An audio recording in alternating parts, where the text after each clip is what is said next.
I'm at the 2023 SEMA show, and in the Mecum auctions booth is a killer classic Ford crew cab built by an Army paratrooper and selling at Mecum Las Vegas on Veterans Day. Let's head over, catch up with them, and hear the full story. Hey Chris, welcome to sunny Nevada. And I know this is actually a haul for you and your family to bring the truck down here because you guys live up in Alaska, but that actually influenced a lot of the design with the build. Take me back, how this whole thing come together? Well, I wanted to source a truck that was capable of performing all the daily activities that we're going to do in Alaska, from hunting, fishing, going out the great outdoors and doing the Alaska thing, but yet being able to, haul equipment, trailers. So I was looking for a truck that was tough and could stand up to the task. And so the foundation truck, where did that come from? So the 73 to 79 Ford body style, that vintage truck has always been my favorite. So of course, me being a Ford guy, I totally went that direction, and I was looking for a donor crew cab truck, found one down in Wisconsin, and bought it sight unseen, and then went from there. It turned into a simple Cummins swap to a lot more. So speaking of that power plant, what all did you do underneath the hood? Okay, so I wanted to start out with a 24 valve Cummins diesel, and then I wanted to eliminate every flaw that the Cummins had on the 24 valve. So I started out with a mechanical P-pump conversion. I cammed it up. It's got a 188 220 Hamilton cam. It's got a killer dowel kit put inside it, ARP studs. I ended up doing a compound turbo system on it. It's got a 62 millimeter and 64 millimeter turbo. I put an exhaust brake on. That's the reason why I have the twin ARB compressor under the hood, also to support the train horns as well as the ARB front and rear lockers. That way the truck was totally capable of performing any off-road tasks, as well as trailer hauling or sled pulling. If you wanted to pull up to a county fair and yard a sled down a track and look good doing it, the truck was totally capable of performing that task. And is that a pair of train horns I see? Yes, sir. You get be seen, be heard, and the truck has the be seen with the all the auxiliary rigid lighting, and you can totally be heard. Now we're inside, shifting gears. Chris, tell me, what transmission is mounted to that Cummins? So I went with the NV 5600 6-speed manual transmission because I'm very familiar with the transmission. It's kind of a finicky transmission when you first start running them, but once you get used to them, it's very desirable for me, very familiar with, a reliable transmission. And what other changes did you make in the cabin?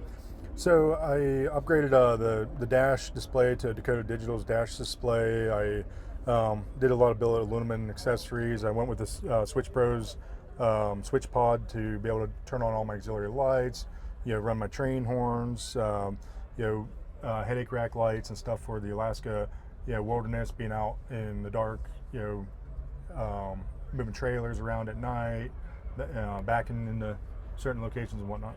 And what are these seats out of? So these seats, I sourced them out of an 08 Ford F-150, and then we had them recovered and upgraded to support the theme that we were kind of going for when we did the build.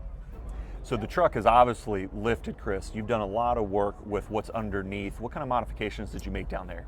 So we started out, we wanted to make a very reliable axles underneath it, so I went with a high pinion Dana 60 on the front. It's got a lower truss kit, the gussets on the knuckles, ARB locker, chromoly axles and whatnot.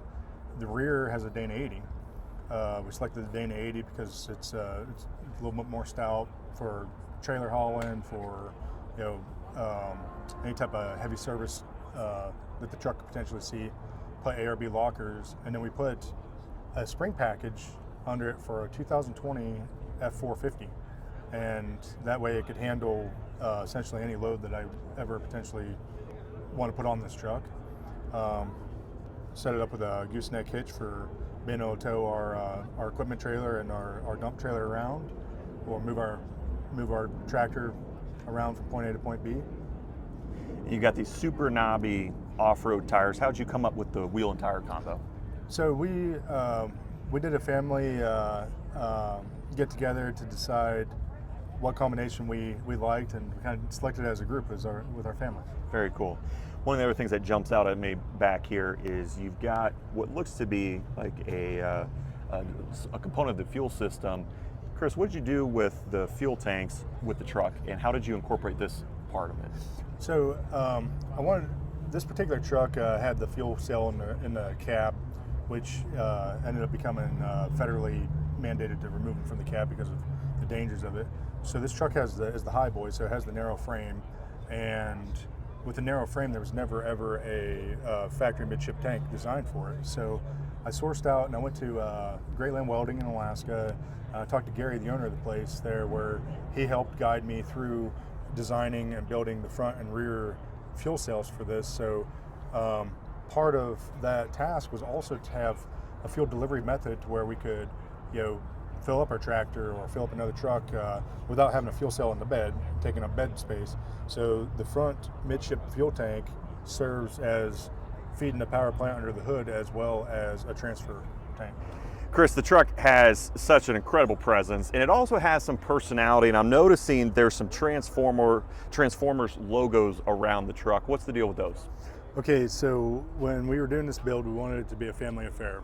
So part of that was, everything from the selection of the rims and tires we did as a family to being able to, put certain logos on. And we wanted to, my 8-year-old boy, we were sitting there watching family movie night one night, and Transformers, a new Transformers series that came out. And we really liked the Decepticon Willie, which is the little RC car in the beginning, starts as a bad guy and then turns into a good guy. So we kind of felt like it went with the theme of the truck of going from factory original, just into like a super awesome, reliable power plant. And we wanted it to appeal to the kids too. Every little boy loves to have Transformers. We love watching them, and every 43-year-old man does too, I think. And anyways, that's the reason why I went. So just like the modern automakers have done, you've gone back and you've incorporated your own Easter eggs. That's really cool. Well, Chris, you have done a fantastic job of building a very rugged, capable rig, and I really see those Alaskan and military influences coming through. The truck is selling on a very special day to you and your family. Your son is currently stationed overseas serving in the armed forces, making 5 generations of your family to serve. What does it mean for this truck to be selling such a patriotic day? Well, what better day to sell it than on Veterans Day? So our family obviously has a huge history of military service as well as support for veterans, and to us, when we found out we could put it up for auction on Veterans Day, it meant the world to us. Cool, man. Well, I know I'm looking forward to seeing it across the block. I'm sure a lot of other people are, and we're here at SEMA. Let's go check out some of the other cool builds, huh? Sounds like great. Let's do it, man.